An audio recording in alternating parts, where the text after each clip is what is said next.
Good evening, ladies and gentlemen. This is Wheels from West to East, and this is the third video from the Christmas special. I was getting worried that I wouldn't be able to show you all that many recipes other than the two desserts, but I actually managed to discover a nice little shop that sells things from the East.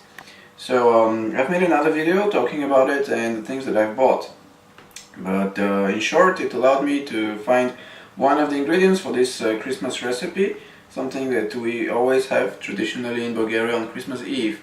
It's a dish of baked beans and pickled cabbage.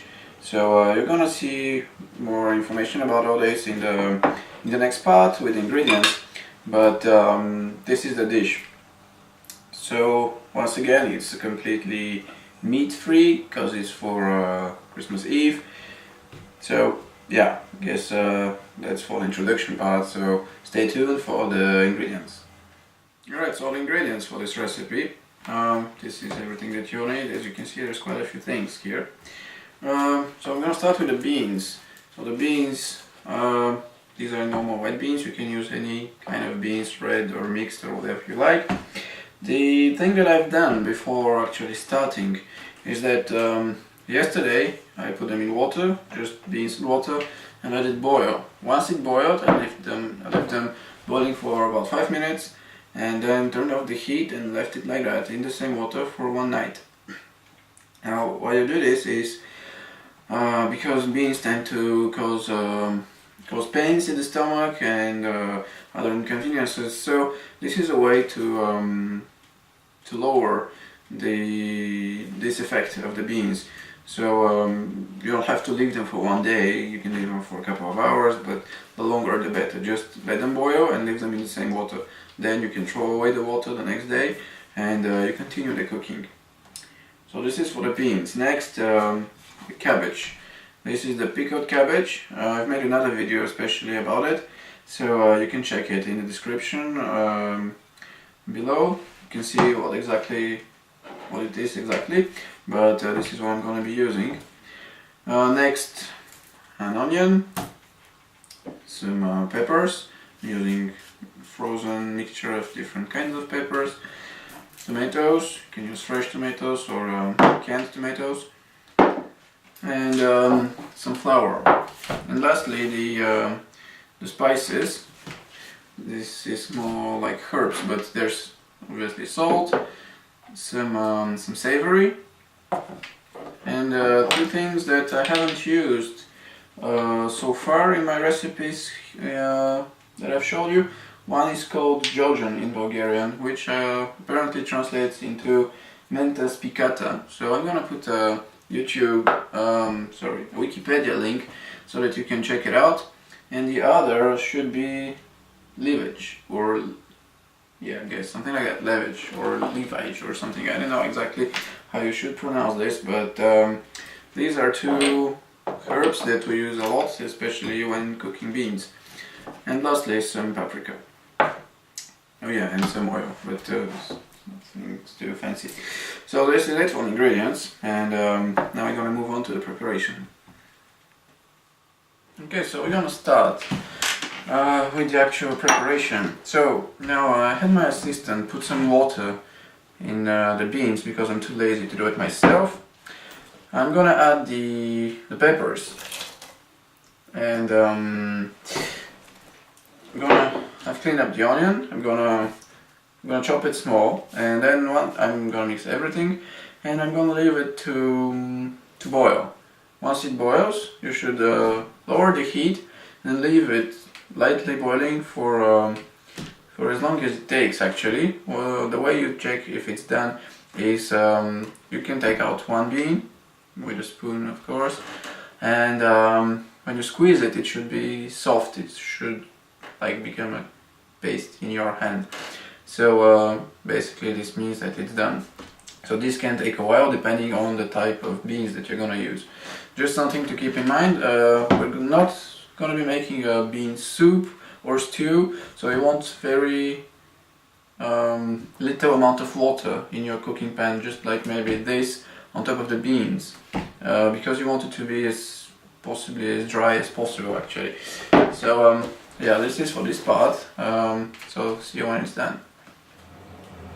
Alright, and we're back. Now the beans look about ready to me. You can see, I don't know if you can see well enough, but there's almost no water left in, no liquid, just the beans, which are quite soft now. This took them about 1 hour and a half. As I said, this can depend a lot on the type of beans used, especially if they're old, they take a lot of time. If they're freshly picked, they tend to cook faster. But anyways, that's it. I told you how to check if they're ready. Now I've put my oven to preheat to 200 degrees Celsius, which is about 400 degrees Fahrenheit.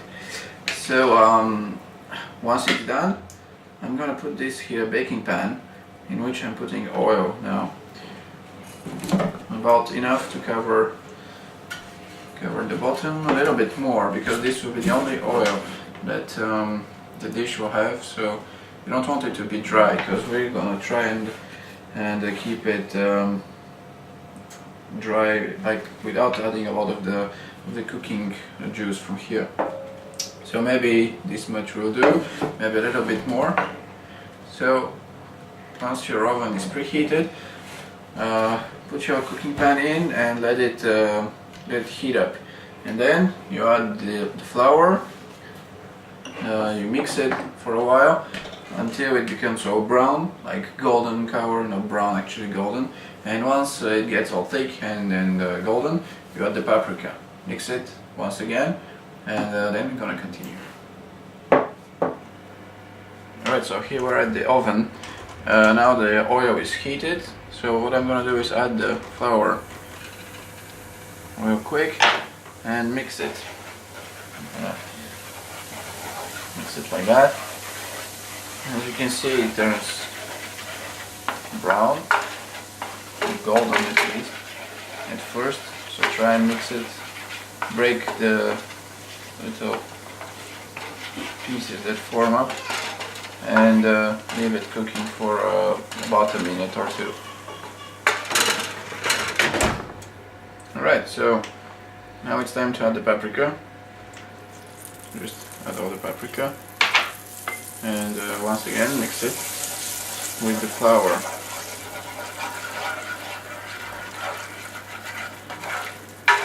Mix it well, and leave it in the oven for 2-3 more minutes.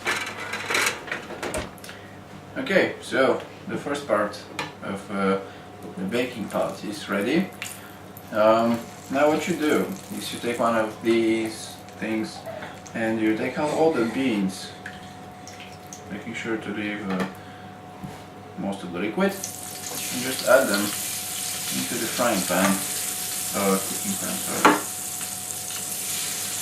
Like that.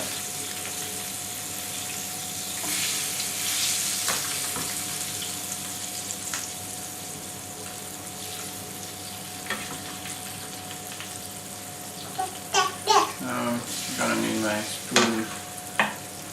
Thank you. That's not good.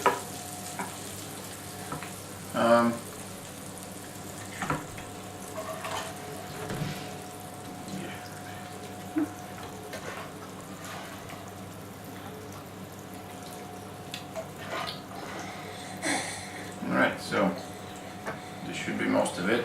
So mix it well with the cooked flour and paprika, and add all the spices. So the savory, a little bit of what was it? Cabbage,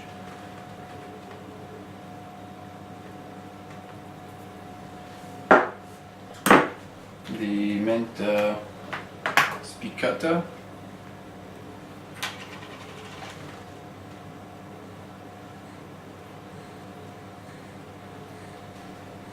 and salt. As usual, add as much as you want of the spices.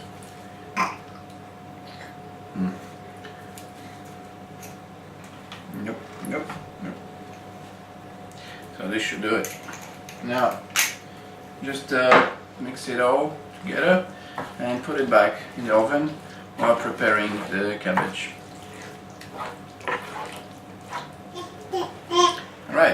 So now while the beans are baking real quick, you should take the pickled cabbage leaves. So just take them and chop them in small pieces. Let's do it however you prefer to do it. Just you need pieces like that, something like that. Just use all of the leaves, chop them up, and then we're gonna add them into the beans.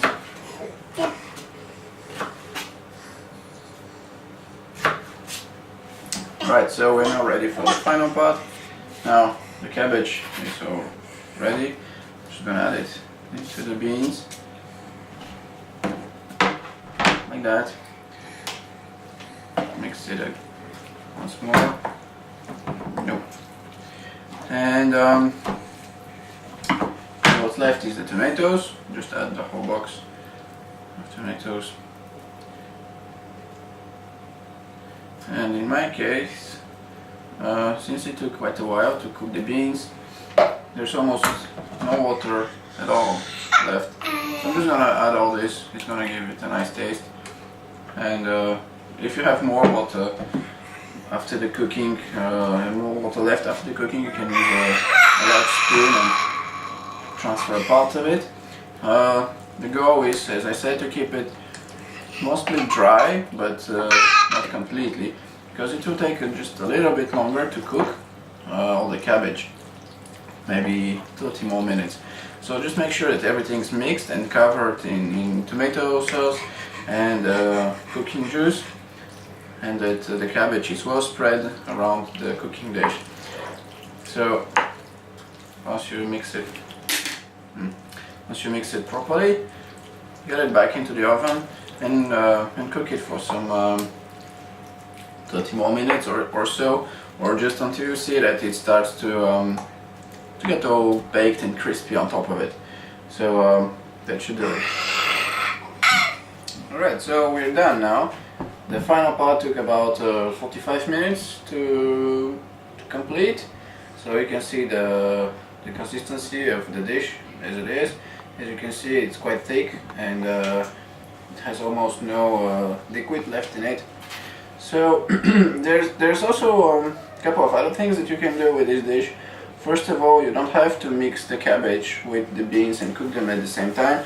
You can also prepare the cabbage apart from the beans and let people mix them themselves. This way they can add as much of each of the two pieces as they want. It's a matter of taste.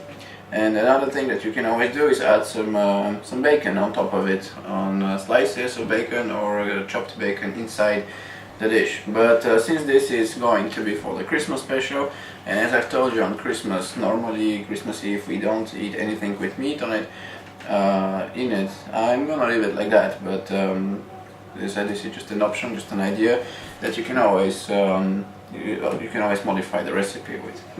So this is for this dish. Hope you like it, and see you soon at What's to Eat.